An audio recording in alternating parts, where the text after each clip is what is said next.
félicitations à nos Lions. parce que dañuy wax li ma ko préciser woon mooy c'est jamais 11 contre 11. Tu as beau avoir le meilleur entraîneur du monde. Ce qui va être déterminant ci compétition bi c'est la profondeur du banc.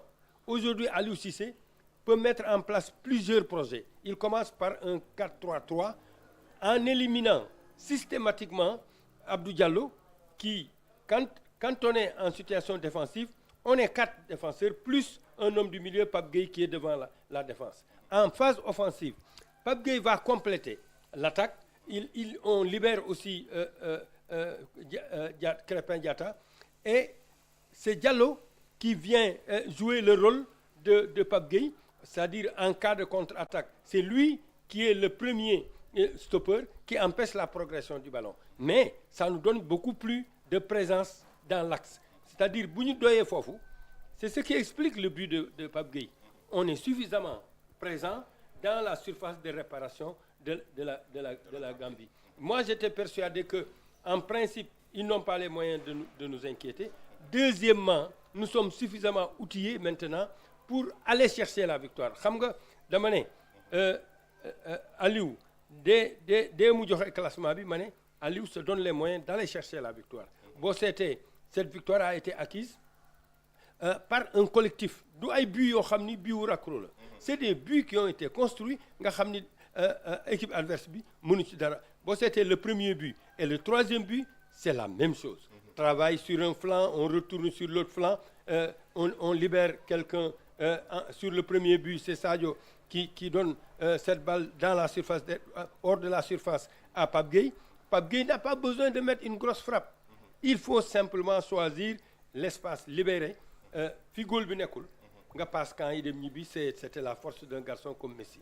Sur le deuxième but, c'est la même chose. On travaille, cette fois-ci, on travaille sur les flancs, on revient dans l'axe.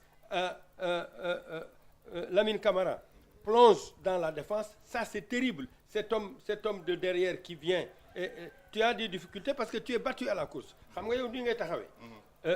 da nga koy woon kanam. Donc da ngay woon camp yi gannaaw. Moom muy daw di ñëw bala ngaa wëlbatiku moom mu jar. Et c'est ce qu'il a fait. Il a appelé la balle dans la profondeur. Ismaïla donne une bonne balle. Un contrôle, il passe devant le défenseur, c'est le but. Le troisième but, c'est la même chose. Travaille sur un flanc, on revient sur un autre. Le garçon prend le ballon. Xam nga loolu tam talent daf ci am solo. Iliman Ndiaye prend le ballon. Talent dafa am solo parce que ce qu'il fait, c'est du talent pur.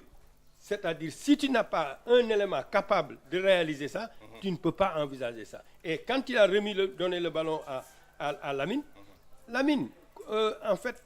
Tu le carnes bi. Non seulement, c'est ce que je disais, c'est-à-dire dóor bu rëy da ngay tànn rek fi góol bi nekkul nga def ko foofu. Et boo ko seetee léegi nos hommes du milieu, non seulement sont des hommes du milieu qui plongent dans la défense, mais sont des hommes du milieu qui, à 20-25 mètres, sont capables d'inquiéter le gardien du but. Super. Je crois que, et dans la gestion aussi, boo seetee Aliou, il a fait tourner toute son équipe. Parce que quel que soit Alpha, ça va être déterminant pour la suite de la compétition. Parce que effectivement boo amul profondeur de banc, xoolal Gambien yi dañu mujj di crampe. Ça veut dire que ils ont fait des surefforts. Je disais tout à l'heure que boo defee ci sa bopp ni ay engagement ak ay nangam football d'abord football la tudd. Du engagement bi wax nañ ko ci, mais boo amul talent bi engagement boo doo am benn njëriñ. Félicitations à nos Lions, félicitations au Sénégal. Merci beaucoup. Donc kooku mooy Père Ndofène, première analyse ci victoire bu Sénégal. Doyen Assane, quelle appréciation faites-vous de la prestation de l'équipe du Sénégal bi nga xamante ni door na par 3-0 équipe bu Gambie? Pour un championnat en temps bu baax. Championnat ni leen ciy duggee déjà yéen ñëpp yéen a ngi doon wax vainqueur toujours day am ay difficultés. Loolu da nga koy juguler. Très tôt, tu montres à l'adversaire que yow li nga bëgg xam nga fi nga jëm. Tu mets un but très rapidement, contrôler partie bi. Ci li Ndofène mujj li ko xale yi traduire léegi mooy jéngu ak talent. Y a pas photo.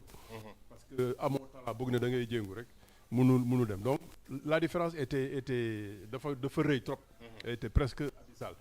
Non seulement différence de talent, différence de niveau et différence de préparation. Parce qu'encore une fois, football lépp la avant rectangle bi. Lépp ñun c'est huilé jaar na yoon ñoom lépp am nañ ay tolof jafe na. Donc logiquement Sénégal bu defoon loon leneen lu dul def résultat bi moom la ñuy laaj lan moo xew mais que Gambie jël 3-0 contre le Sénégal il y a pas à rougir de leur côté.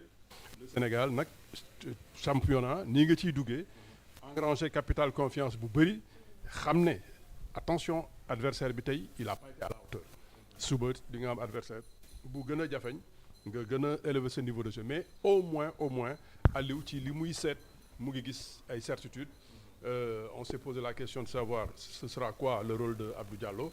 Abdou Diallo c'était tout de suite pour couper lépp lu Gambien yi jéem a projeté mu arrêté ko et puis ñu am aussi nag maintenant des milliers yoo xam ne ils se projettent le temps que gars yi téye bal bi xaar ñu yëg si donc ça veut dire que circuit yaa ngi feeñ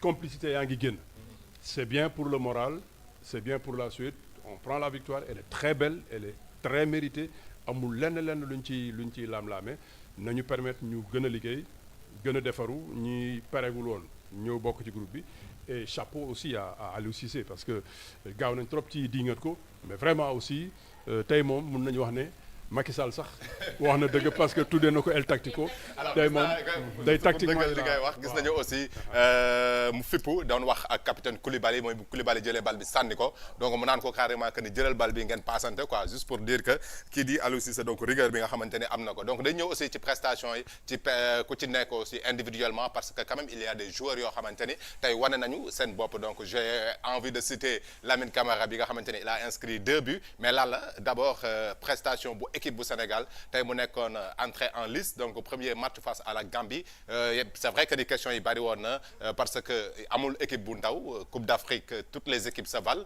mais gis nañ vraiment que ni Sénégal a été dominant du début jusqu'à la fin alors sa appréciation.